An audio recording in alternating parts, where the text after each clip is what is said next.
تو اسی طرح رسول اللہ صلی اللہ علیہ وسلم کی صحیح حدیث ہے، آپ صلی اللہ علیہ وسلم سے پوچھا گیا کیا مسلمان فلاں گناہ کر سکتا ہے؟ آپ نے فرمایا ہاں ہو سکتا ہے انسان سے. فلاں کر سکتا ہے؟ فرمایا ہاں ہو سکتا ہے. صحابی نے پوچھا یا رسول اللہ جھوٹ بول سکتا ہے مسلمان؟ فرمایا نہیں، مسلمان جھوٹ نہیں بول سکتا، یہ نہیں ہو سکتا.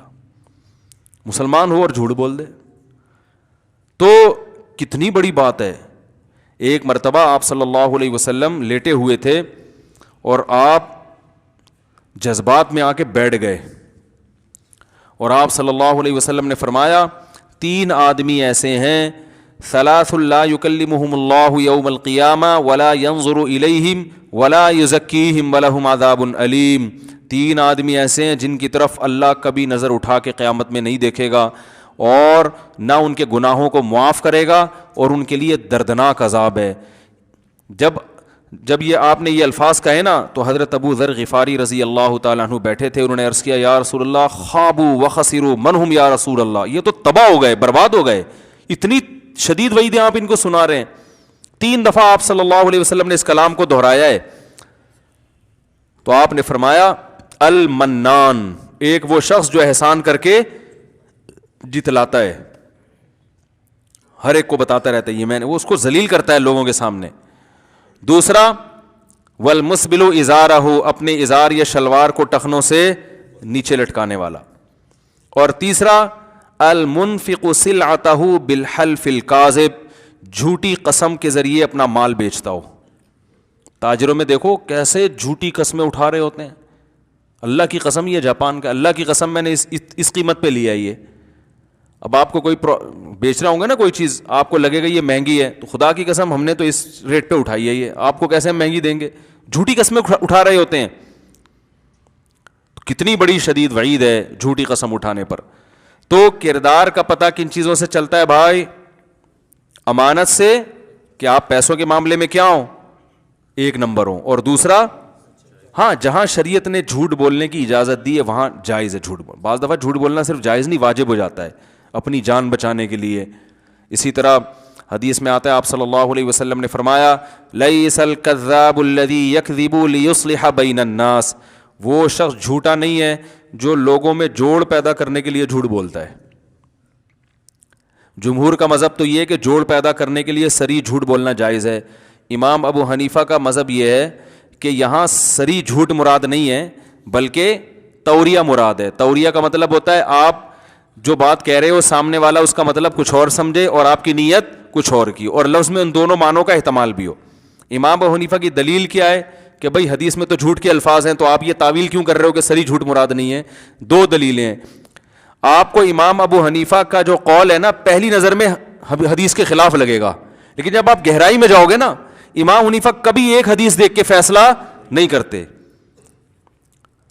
وہ سب سے پہلے قرآن دیکھتے ہیں، پھر دیگر احادیث دیکھتے ہیں. تو وہ کہتے ہیں قرآن میں کیا ہے؟ لعنت اللہ علی الکاذبین، جھوٹ بولنے والوں پر اللہ کی لعنت. تو قرآن کی آیت میں عموم ہے، قرآن نے اس سے کسی کو مستثنا نہیں کیا. اللہ اطلاق قرآن نے کہا جھوٹ بولنے والوں پر اللہ کی لعنت. تو وہ کہتے ہیں جھوٹ چاہے لوگوں کو جوڑنے کے لیے ہو یا کسی بھی نیت سے ہو، وہ بہرحال لعنت والا عمل ہے. اور حدیث سے پتہ چلتا ہے کہ خود حدیث میں جھوٹ جو ہے نا، کذب کا جو لفظ ہے وہ توریہ کے معنی میں کثرت سے استعمال ہوا ہے. توریہ کا مطلب ایسا لفظ جس کا سامنے والا مطلب کچھ اور سمجھے، آپ اس کا مطلب کچھ اور لو. تو اس معنی میں کذب کا لفظ حدیث میں استعمال ہوا ہے. جیسے ابراہیم علیہ السلام قیامت میں کہیں گے نا اللہ میں نے تو مجھ سے تو جھوٹ کا صدور ہوا ہے، میں کیسے سفارش کروں لوگوں کی. حالانکہ وہ جھوٹ نہیں بولا تھا. ابراہیم علیہ السلام نے کہا تھا نا کہ انی سقیم، میں کیا ہوں؟ بیمار ہوں. لوگ کہہ رہے تھے ابراہیم علیہ السلام کو اپنے ساتھ ہمارے ساتھ میلے میں چلیں. ابراہیم علیہ السلام کا پروگرام تھا پیچھے ان بتوں کی گت بنانے کا. تو انہوں نے کہا میری طبیعت صحیح نہیں ہے. تو اب طبیعت تو ٹھیک نہیں تھی، یعنی ان بتوں کو دیکھ دیکھ کے طبیعت کیا ہو رہی ہے؟ خراب. لیکن پبلک کیا سمجھی؟ بیمار ہے. تو اس کو ابراہیم علیہ السلام کیا کہیں گے؟ جھوٹ. حالانکہ یہ جھوٹ تھوڑی ہے. تو اس طرح کا جھوٹ بول سکتے ہیں امام حنیفہ کی رائے کے مطابق، کہ اس طرح کا جھوٹ آپ لوگوں میں جوڑ پیدا کرنے کے لیے بول سکتے ہیں. میاں بیوی میں سلو کرانے کے لیے اس طرح کا جھوٹ بولا جا سکتا ہے. شوہر بیوی کی محبت حاصل کرنے کے لیے اس طرح کا جھوٹ بول سکتا ہے. سب بتا دیں گے تو ہاتھ پاؤں کٹوا دیں گے نا. سمجھ رہے ہیں؟ وہ کہتے ہیں نا سب بتا دوں ہاتھ پاؤں کٹوا دوں. تو ایسی گول بات جسے کہتے ہیں. تو لوگوں میں جوڑ پیدا کرنے کے لیے بھی آپ ایسی گول بات کر سکتے ہیں. وہ کچھ اور سمجھ رہا ہو, آپ اس کا مطلب کچھ اور لے رہے ہو, کیونکہ آپ بالکل کلیئر کٹ بات کرو گے نا, وسیم نے ستار تمہارے بارے میں پتہ ہے کیا کہا ہے, تم تو جتنا اس نے تمہیں سامنے کہا ہے نا, اس سے پیٹھ پیچھے اس سے زیادہ کہا ہے اس نے. بالکل سچ سچ پورا بھر بھر کے بتاتے ہیں لوگ لڑوانے کے لیے. تو حدیث میں اس سے ممانعت ہے بھائی, ایسی تفصیل میں ڈیٹیل میں جانے کی ضرورت نہیں ہے. گول مول ٹوپی کرا دو اس کو ہم ٹوپی کرانا کہتے ہیں اردو میں, صحیح ہے نا. ٹوپی کا مطلب وہ جب ستار کہہ رہا ہے وسیم نے مجھے سنا ہے تمہارے سامنے یہ بولا ہے, یہ بولا ہے. ابے بھائی تم لوگوں کی سنی سنائی باتوں پہ کیوں یقین کرتے ہو؟ لوگ تو پتہ نہیں کیا کیا بول رہے ہوں گے. میرے سامنے بولا ہوتا تو میں تمہیں بتاتا نا. اب دیکھو اس میں کوئی جھوٹ ہوا, بات کو آپ نے کیا کر دیا, گھما دی. بھائی ہم نے تو اس سے تمہاری تعریف سنی ہے, وہ سنی ہوگی 3 سال پہلے ہو سکتا ہے, وہ والی اب نقل کر دو. جھوٹ بھی نہیں ہے, سانپ بھی مر گیا اور لاٹھی بھی نہیں ٹوٹی. یار وہ تو میں نے تو اس سے تمہاری تعریف سنی ہے, حالانکہ وہ ڈیٹ تھوڑی پوچھے گا کتنے بج کے کتنے منٹ پہ سنی ہے. اور اگر وہ بالفرض یہ پوچھ بھی لے کہ کب سنی ہے, اب چھوڑو یار ان باتوں میں کیا رکھا ہے ہم نے تعریف سنی ہے, اب کیا تم پولیس کی طرح انکوائری کر رہے ہو؟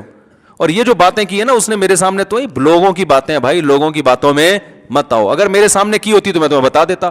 اب اس میں کوئی جھوٹ ہوا ہے, حالانکہ اس نے کی ہے بھر بھر کے. تو اس طرح میاں بیوی کو بھی جوڑنے کا حکم ہے اس طریقے سے. بعض دفعہ ایسا ہوتا ہے کہ کوئی عورت کے کسی عیب پر شوہر مطلع ہو جاتا ہے, حالانکہ وہ عورت توبہ کر چکی ہوتی ہے. اب آپ جا کے شوہر کے سامنے بھر بھر کے پورا بتاؤ آپ کی بیگم نے یہ حرکت کی ہے, تو وہ طلاقیں ہو جاتی ہیں. اس کو گول کر دو. ابے بھائی یار ایسا ہی پتہ نہیں بدگمانیاں بھی ہوتی ہیں خام خمیں, بھابھی تو بہت اچھی ہیں, ہم نے تو جتنے خاندان کی عورتیں ان سے ان کی تعریف ہی سنی ہے, تمہیں غلط فہمیاں ہیں. اور یہ اس طرح کر کے نا, دیکھو اچھے لوگ مارکیٹ میں بڑے شارٹ چل رہے ہیں, لڑوانے والے زیادہ ہیں. مجھے ایک یاد ہے ایک میاں بیوی کا کیس یہ ہوا کہ شوہر نے بیوی کو 1 طلاق دے دی. اب جہاں 1 طلاق ہوتی ہے نا, آپ کو پتہ ہے کہ پھر پبلک دوسری تیسری بھی دلوا دیتی ہے. پبلک یہ کرتی ہے, جیسے شوہر نے 1 دے دی, اب لڑکی کے رشتہ دار اور محل, ابے یہ دیکھو اس نے کیا کیا ہے, طلاق دے دی بیوی کو اتنی اچھی. تو آدمی نا اب اپنی جھیب مٹانے کے لیے, اپنا عیب چھپانے کے لیے کہ میں نے غلطی سے دی ہے, وہ اور پھر بیوی پہ الزامات لگانا شروع کر دیتا ہے. او بھائی میں نے بالکل صحیح دی ہے, بالکل صحیح کیا میں نے, تمہیں کیا پتا یہ ایسی ہے, وہ ایسی ہے. وہ لڑائی پھڈا, تو وہ اگلی 2 بھی دے دے گا, آج نہیں تو کل دے دے گا. ادھر عورت کو لوگ ورغلاتے ہیں, تمہیں 1 طلاق دے دی اس نے, یہ تو بڑا الو کا پٹھا ہے, تمہارے اندر تو کوئی خرابی نہیں ہے. او بھائی یہ تو دینے سے پہلے کی باتیں ہیں نا, دینے سے پہلے تو اور طریقہ ہوتا ہے, جب دے دی ہے تو اب جوڑ پیدا کرنے کا طریقہ, رجوع کرنا شریعت میں مستحب ہے کہ اگر دے دیے تو رجوع کرو. تو میں نے دیکھا کہ ایک شخص نے اپنی بیوی کو طلاق دی, تو لوگ اس طرح سے ورغلا رہے ہیں, یہ تو الو کا پٹھا ہے, یہ تو ایسا ہے, یہ تو ویسا ہے, یہ فلانا ہے, وہ اور لڑائی. ایک سمجھدار آدمی تھے, ان کو پتا چلا, وہ اس کے پاس گئے, انہوں نے بولا یار 1 دی ہے نا, کہہ رہے وہ, اب میں بھی بیٹھا ہوا تھا وہاں, کہہ رہے ہیں کہ بھائی ہم نے تو اپنی زندگی میں یہی دیکھا ہے کہ 1 طلاق کے بعد تو میاں بیوی میں محبت اور بڑھ جاتی ہے. میں نے کہا چھوڑی تو بہت بڑی ہے, لیکن بات اس آدمی نے کیا کی ہے, بالکل صحیح کی ہے اس موقع پر. اور بعض دفعہ بڑھ بھی سکتی ہے, آدمی کو جب جدائی کا احساس ہوتا ہے, تو اس کا یہ سری جھوٹ نہیں ہے, امکان کے حد تک تو ہے نا. بعض دفعہ بھائی دے کے آدمی پچھتا رہا ہوتا ہے, تو انہوں نے اس پچھتانے والے عنصر کو ہائی لائٹ کیا کہ یار دونوں کے جذبات کو کیا کرو, ٹھنڈا کرو, لڑاؤ نہیں ایک دوسرے کو. مرد کو تانے دو گے, وہ اپنی جھیپ مٹانے کے لیے اور غصے میں آئے گا, کوئی اپنی غلطی تسلیم نہیں کرتا. آج کل لوگوں میں یہ سینس تھوڑی ہے, اتنے حوصلے ہوتے تو طلاق کیوں دیتا بھائی ٹھیک ہے نا. تو انہوں نے کیا کہا, وہ بڑے عمر کے آدمی تھے, سفید داڑھی تھی, سمجھدار تھے ماشاءاللہ.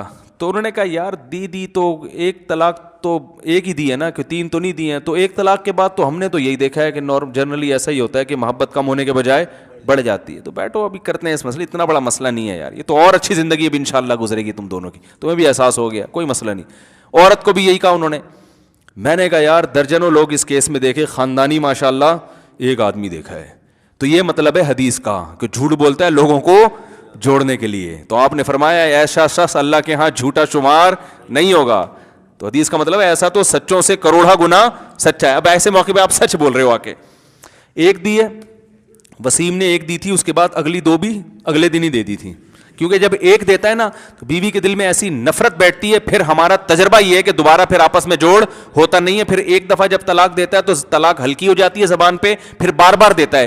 احتیاطاً بہتر یہی ہے کہ آپ وہ یعنی بزبان حال یہ کہہ رہے ہوتے ہیں, سراہتاً تو نہیں کہتے, یہ چل رہا ہے.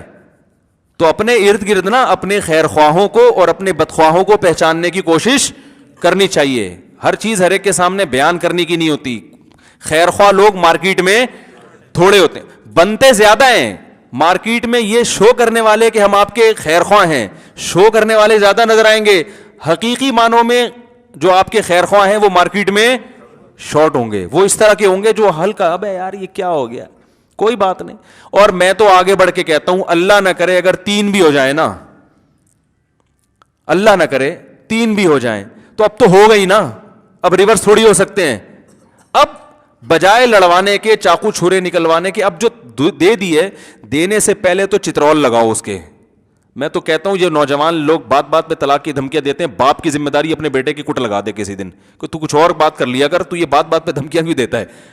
طلاق تو ایسی چیز ہے بھائی, خاندان والے بیٹھے ہیں, جرگہ ہو کہ تمیز سے 10 لوگوں سے مشورے کے بعد جا کے انسان فیصلہ کرے کہ دینی ہے کہ نہیں دینی, پھر دینی ہے تو کتنی. یہ جذبات کا کام ہی نہیں ہے. جذبات میں اگر کوئی کرنے کی کوشش کر رہا ہے تو پہلے ہی طبیعت سے کوٹ دو اس کو. ابا کی, آپ محلے والے نہ کوٹیں کہ بھائی تو کچھ اور کرنا, بات کیا بات بات پہ دھمکیاں دے رہا ہوتا ہے. دینے سے پہلے تو یہ دے دیے, اب شریعت کہہ رہی ہے اب نہیں ہو سکتا. اب اس کے شر تو ہو گیا, اب اس شر کو ختم نہیں کیا جا سکتا, کم کیا جا سکتا. اب میاں بیوی ایک دوسرے پہ الزام لگائیں گے تو یہ شر کم نہیں ہوگا بلکہ بڑھے گا. نفرتیں پھیلیں گی, بچے چھینیں گے ایک دوسرے سے. عورت کا بس چلا وہ باپ سے نہیں ملنے دے گی, باپ کا بس چلا وہ ماں سے نہیں ملنے دے گا. خرچوں پہ پھڈے ساری. اب کیا ہے بھائی, خاندان والوں کو چاہیے بھائی ایک چیز ہو گئی, اب اس کو تمیز سے, جیسے آٹے میں سے بال نکالا جاتا, تمیز سے بیٹھ کے حل کرو, کوئی بات نہیں اب ہو گئی. بات تو یہ نہیں کہنا چاہیے کوئی نہیں ہے, لیکن جب ہو گئی تو اب کیا ہے, ختم. تو اب آرام سے اس کو حل کرو یار. بعض دفعہ نہیں بن رہی ہوتی, علیحدگی ہو جاتی ہے, اب اس کو بہت بڑا ایشو بنانے کی چندہ ضرورت نہیں ہے. کوئی بات نہیں, بچے اس کے بھی ہیں اس کے بھی ہیں. بچوں کی خاطر جو ہے نا, اب آپ دونوں میاں بیوی والا تعلق تو نہیں ہے, لیکن اتنا تعلق تو ہے کہ وہ آپ کے بچوں کی ماں اور یہ آپ کے بچوں کا باپ. تو نہ آپ اس کو ماں کے خلاف ورغلاؤ گے اور نہ بچوں کو, ماں بچوں کو باپ کے خلاف ورغلائے گی. اس کے ذمے خرچہ ہے, اور آپ خرچہ اتنا نہیں مانگو کہ اس کی جو ہے نا وہ زندگی عذاب میں آ جائے. قرآن نے کیا کہا ہے, لا تضار والدۃ بولدہا ولا مولود لہ بولدہ.